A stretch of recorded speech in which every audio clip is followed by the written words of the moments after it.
सब करा करा मिट्टी में गया।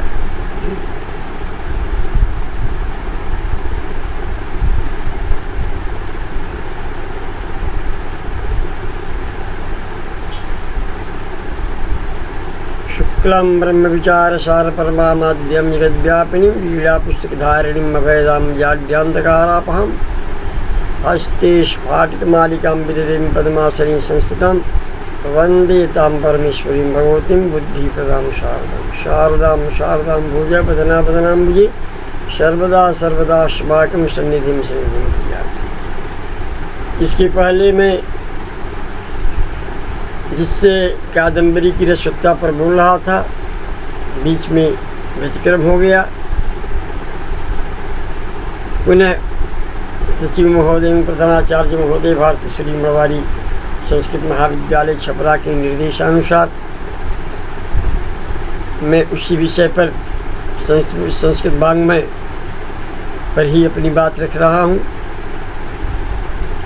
विश्वविद्यालय से निर्धारित पाठ्यक्रमानुसार शास्त्री के छात्रों के हित में यद्यपि कादम्बरी शास्त्री द्वितीय वर्ष में पढ़नी है, लेकिन संस्कृत वाङ्मय में छंद की उत्पत्ति पर मैं बोल रहा था और रस कविता की उत्पत्ति पर। आगे जो काव्य के दो भेद हुआ करते हैं, एक श्रव्य काव्य है और एक दृश्य काव्य है। तो दृश्य श्रव्य काव्य के अर्थ की दृष्टि से त्रिविध हुआ करता है। व्यंग्य प्रधान काव्य को ध्वनि की संज्ञा से अभिहित किया जाता है, जिसे उत्तम काव्य की श्रेणी में रखा जाता है। व्यंग्य प्रधान काव्य को उत्तम काव्य की श्रेणी में रखा जाता है, जिसे ध्वनि काव्य की संज्ञा से भी अभिहित किया जाता है। व्यंग्यार्थापेक्षया वाच्यार्थ की चारुता वाले काव्य को गुणभीत व्यंग्य कहा गया है, और शब्द और एवं अर्थ के अलंकारों के सन्निवेश से ही काव्य सौंदर्य का भान यहाँ होता हो, उसे चित्र काव्य कहते हैं। इन्हीं क्रमशः उत्तम काव्य, मध्यम काव्य और अवर नाम से भी कहा जाता है। इनकी तीन श्रेणियाँ। सबसे काव्य उत्तम काव्य है वो व्यंग्य काव्य माना जाता है। कतिपय अलंकारिकों ने शब्दालंकार प्रधान काव्य को, अर्थालंकार प्रधान काव्य को, शब्दालंकार प्रधान काव्य से अर्थालंकार प्रधान काव्य को ऊंची श्रेणी में रखा है। जो शब्दालंकार से युक्त काव्य है उनसे उत्तम श्रेणी के काव्य हुआ करते हैं अर्थालंकार से युक्त। ऐसा कतिपय अलंकारिकों का मत है। क्यों? उत्तमोत्तम, उत्तम और मध्यम और अधम, इस तरह चार त्रिश्रेणी काव्यों की बनाई है कुछ लक्षण ग्रंथकारों ने। बंध के आधार पर भी काव्य का भेद किया जाता है। जैसे निर्बंध है, सबंध है, पूर्वापर संदर्भ शून्य एवं अपने आप में परिपूर्ण काव्य निर्बंध कहा जाता है। इसे ही मुक्तक भी कहते हैं। दूसरे में कतिपय तथा तत्व के बंध के भेद से जो दो भेद होते हैं, महाकाव्य और खंड काव्य। महाकाव्य और खंड काव्य की परिभाषाएं अलंकार शास्त्र में द्रष्टव्य है। महाकाव्य सर्गबंधु महाकाव्यम तत्रिको रायको सुरः इत्यादि महाकाव्य का लक्षण होता है। और खंड काव्यम बहुत काव्यम एक देशानुसारी से, खंड काव्य ये किसी एक देश का अनुसरण करके, किसी एक कथा को लेकर, किसी एक पक्ष को लेकर जो बात कही जाती है उसे खंड काव्य कहते हैं। महाकाव्य और खंड काव्य की परिभाषा है अलंकार शास्त्र में द्रष्टव्य। शैली की दृष्टि से भी काव्य में दो भेद होते हैं, एक पद्य काव्य और एक गद्य काव्य। काव्य दो तरह के होते हैं। पद्य काव्य, गद्य पद्य में बाड़ी अलग गद्य काव्य होता है, पद्य काव्य होता है। एक चंपू काव्य भी होता है, गद्य पद्य में बाड़ी चंपू रीत्य विधीयते। एक चंपू काव्य भी होता है, जो गद्य पद्य दोनों मिलकर समिश्रण भाषा का प्रयोग यहाँ होता है, उसे चंपू काव्य भी कहते हैं। पद्यात्मक काव्य का बाहुल्य संस्कृत साहित्य में है। गद्य काव्य की विरलता इस साहित्य में देखने को मिलती है। बहुत कम गद्य काव्य मिलते हैं। जो गद्य विषय में कहा गया है कि गद्यम कवीनम निक्षम बनती, गद्य कवियों की कसौटी हुआ करता है। इसलिए गद्य काव्य पर कलम चलाने वाले कहते भाई आचार्य हुए हैं बड़ा भट्ट सर्विस, जिन्होंने गद्य काव्य की रचना किया है। प्रौढ़ की सुषमा का अभाव नहीं है। गद्य काव्य की विरलता है पर प्रौढ़ता की सुषमा का प्रभाव नहीं है, अभाव नहीं है। गद्य काव्य के भी अनेकानेक भेदों का वर्णन मिलता है। उनमें उपाख्यान है, निदर्शन है, प्रवहनिका है, ग्रंथलिका है, मंथलिका है, मणिकुल्या है, परिकथा है, खंडकथा है, सरल कथा, उपकथा, बृहत कथा, कथानिक आदि नाम प्रधानी ने लिए जाते हैं। मिश्र काव्य को भी हम चंपू काव्य भी पुकारते हैं। जैसे हमने कहा कि गद्य पद्य में बाड़ी चंपू नित्य भी धीयते, ये चंपू काव्य कहते हैं। यह हुआ संक्षेप में काव्य का वर्गीकरण। पद्य में छंदों के गीताकार संगीत और साहित्य का मणिकांचन युग बनता है। पद्य में जितने पद्य होते हैं सब छंदोमय होते हैं, उसमें गीयता होती है, गाया जाता है उसको, इसलिए साहित्य का वह मणिकांचन संयोग है। साथ ही चारों चरणों में किसी एक की भी पूर्णतः सुंदर उत्तर आने पर भव्य रत्न के जड़ देने के साधारण सी भूषण के समान सौंदर्य उभर जाता है। अनावश्यक विशेषणों के घुसने का अवसर रहता है। पाद पूर्णार्थ श्रव्यों की उपस्थिति ज़्यादा कदाई होती है। पदों का अन्वय के आधार पर वाक्यार्थ बोधनक्षम होना भी एक सौंदर्य है, पर गद्य में स्वाभाविकता का साम्राज्य रहता है, इसीलिए गद्य साहित्य बहुत कम ही लोग लिख पाते हैं। पदों के विन्यास में उत्तम शिल्प की आवश्यकता रहती है। ओजस्वी और समास बहुल पदावली का प्रयोग ही गद्य का जीवन है। गद्य उसी पर जीवन धारण करता है, गद्य उसी पर जीवित रहता है जहाँ समास बहुला पदावलियाँ हो इत्यादि। नित्य प्राय पदावली का विन्यास भावों की व्यंजना में क्षम होता है।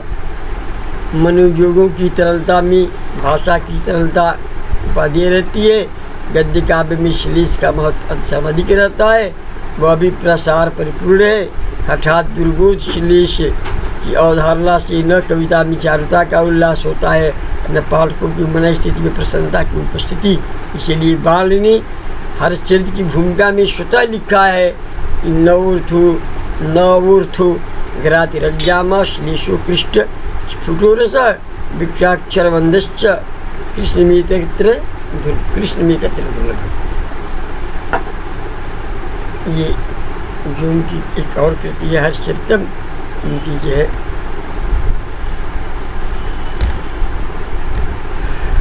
बाघट ने सुदामा लिख दिया है।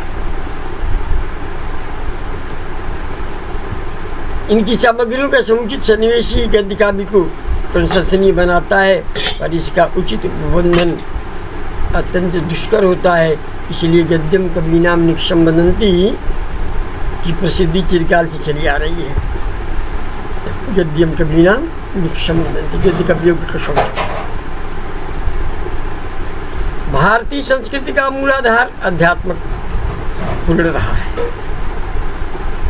हमने कल भी कहा था कि भारतीय संस्कृति मूल रूप से आध्यात्मिकता पर ही टिकी हुई है, और वह आध्यात्मिकता आधुनिक वैज्ञानिकता पर आधारित है। हमारी जितनी भी आध्यात्मिकता है, आध्यात्मिक पद्धतियाँ हैं, वो वैज्ञानिक दृष्टिकोण से परिपूर्ण है।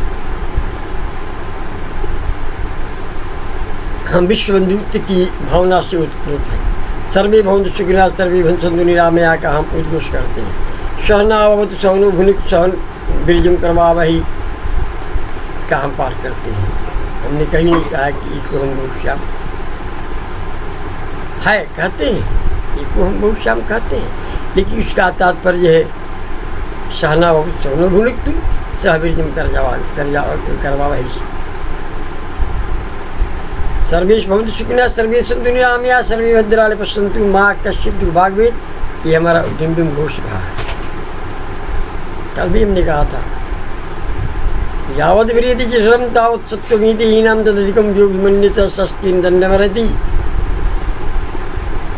जिसको कबीर ने कहा था साईं इतना दीजिए जामे कुटुंब समाए मैं भी भूखा न रहूं साधु न भूखा जाए। हमारा ये संकल्प रहा है। हमने कभी ज़्यादा की अपेक्षा नहीं की है। जितने में है कम है उतने रहे। भारतीय संस्कृति का मूल आधार आध्यात्मिक रहा है। आध्यात्मिक प्रवृत्ति की प्रधानता रहने पर भंगुर संसार की उपाधियों में आसक्ति की कमी रहती है और साथ ही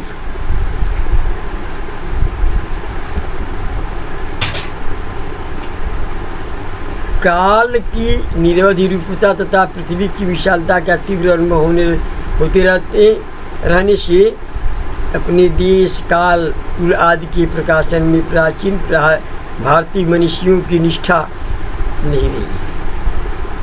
यही कारण है कि पुरातन साहित्य के निर्माताओं ने अपने परिचय में प्रायः मितभाषता से ही काम चला लिया है।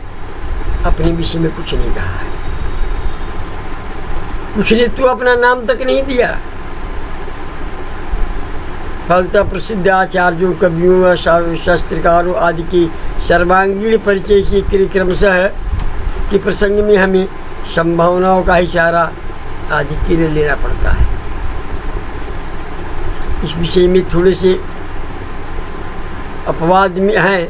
इसमें महाकवि बाणभट्ट का नाम गणनीय है। हर्षचरित के प्रारंभिक 2 उच्छ्वासों में कवि ने अपना इतिवृत्त व्यक्त कर दिया है। कादम्बरी के आरंभ में भी अपने पूर्वजों का परिचय और उनकी प्रतिष्ठित विशेषताओं का उल्लेख करके पाठकों की पर्याप्त सहायता कर दे रहे हैं। ये कवि के संबंध में स्पष्ट रूप से जानकारी प्राप्त करने में सौविध्य प्राप्त होता है।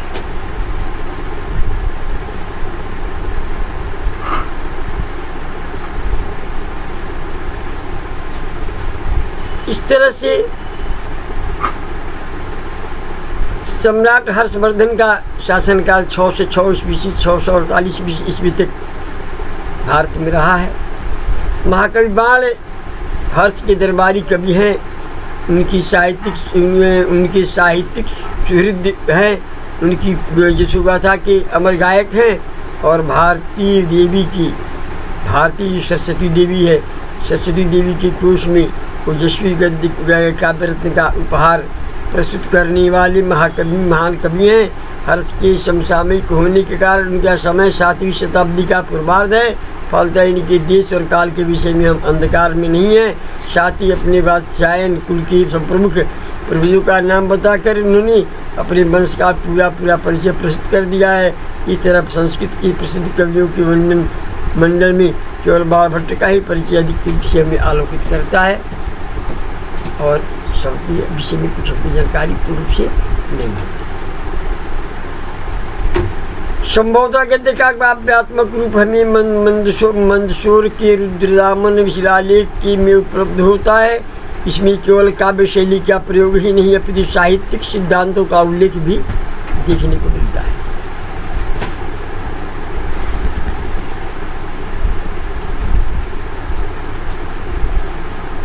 और इससे स्पष्ट हो जाता है कि 150 ईस्वी तक साहित्यिक मान्यताओं का उदय हो चुका था। साथ ही उसी के क्रम में नवनिर्माण की प्रक्रिया भी प्रारंभ हो गई थी। उनके बाद प्रयाग प्रशस्ति में भी आदि काव्य के प्रायोगिक रूप से हमें प्राप्त होते हैं। और अंत में जो है इतने महान काल के अनंतर सुबंधु की वासवदत्ता सामने आती है। वासवदत्ता आद्य काव्य की सर्वोत्तम कवि बाणभट्ट द्वारा प्रशंसित है। बाणभट्ट ने स्पष्ट शब्दों में कहा है कि जिस प्रकार इंद्रदत्त शक्ति ने कर्ण के अधिकार में सुरक्षित होने के कारण पांडवों की पराजयता अभिमान को गला दिया था, उसी तरह वासवदत्ता की अवर्ण गोचर होते ही कवियों का दर्प गल गया था। कभी नाम गलत दर्पो नूनम वासवदत्तया शक्ति व पांडुपुत्राणाम गत्या कर्ण गोचरम। इतनी प्रशंसा करने के बाद भी बाण को औषधत्ता में कुछ बातें स्पष्ट खटक रही हैं। बाण वासवदत्ता की रचना पद्धति की शैली के कौशल से प्रभावित तो है, पर उसके फलस्वरूप भी उन्होंने उसके कृष्ट श्लेष और आस्फुट रस के कारण असंतुष्ट भी थे। वे प्रत्यक्ष श्लेषमय प्रबंध के निर्माता सुबंध की शैली को अनुकरणीय समझते थे, क्योंकि बाण ने अपना अद्वितीय कथा कादम्बरी में कथा तत्व, संविधान, ग्रथन, जागरूकता आदि विषयों को परिष्कृत करके अपना लेने का फल सफल संकल्प किया है। वासवदत्त और कादम्बरी के अलग अलग रखकर यदि पढ़ें तो वास्तव में प्रारंभ में अंत तक शाम्य की छाया स्पष्ट दृष्टिगोचर होती रहेगी।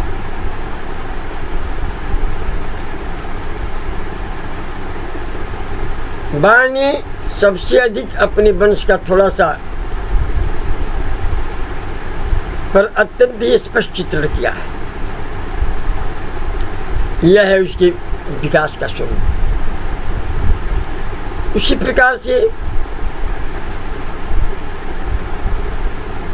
वास्तु के गठन, वाक्य के गठन, वस्तु तत्व, वर्णन, कम्ब, अलंकार, योजना आदि में भी अत्यंत साम्य दिखाई पड़ता है। बाणभट्ट की कादम्बरी और वासवदत्ता में शुक का प्रसंग वासवदत्ता की कथा को अग्रसारित करता है। कादम्बरी में भी शुक को अवलंबन बना दिया है। कथानों को प्रगतिशील कवित्व शक्ति व कल्पना का अत्यंत उल्लास, अनुभूति की बहुरंगी संपत्ति एवं कला की विनाश का वैभव इसमें अधिक देखने को मिलता है।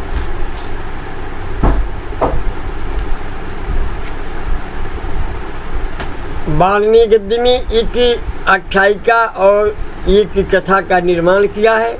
आख्यायिका और कथा के लक्षण कुछ अलग ग्रंथों में भिन्न भिन्न है।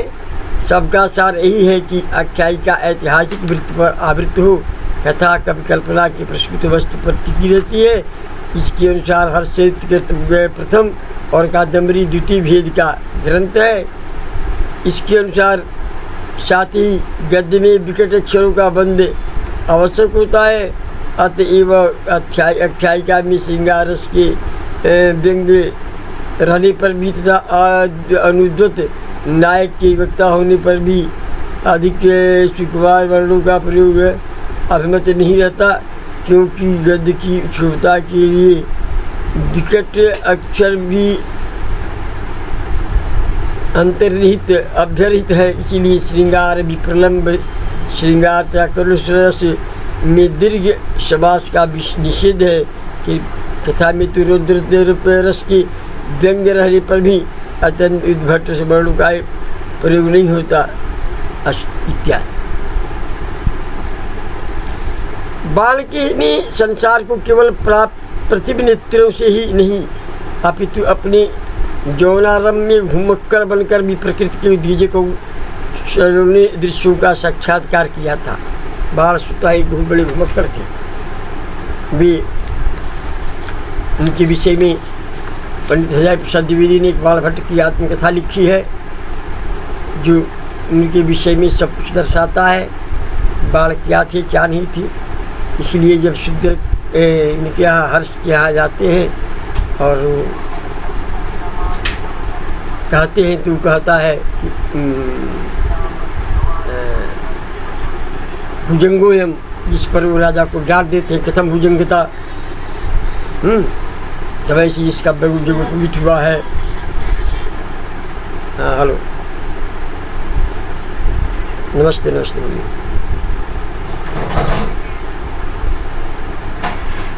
ठीक, ओके, आइए, कोई दिक्कत नहीं होगा, आइए। हाँ हाँ ठीक है, ठीक है, ठीक है। तो बाणभट्ट ने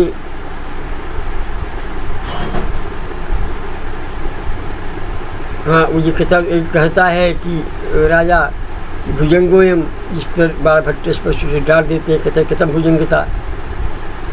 भुजंग का अर्थ होता है भुजंगता अन्या नारी जस्य, भुजंगता अन्या नारी जस्य। तो बाल कहता है कि मेरे समय से जो पवित्र हुआ, समय से शादी हुई, मैं व्यस्त हूँ, भुजंगता कहता हूँ। चाटुकार को कहने पर राजा को डांट देते हैं और फिर वो राजी वंशों के चले जाते हैं। ये बाण भट्ट की विशेष पारदर्शिता है और इस तरह उनका जीवन वृत्त है। और उनकी जो कादम्बरी है वो रस भरी रसयुक्त है, अपने आप में एक अद्वितीय रचना है। जिसे मैं नवीन सत्र के लिए 2021 सत्र के लिए हमने प्रारंभ कर दिया है। प्रतिदिन इसे 1 घंटे का मैं छात्रों को पढ़ाऊँगा। अस्तु।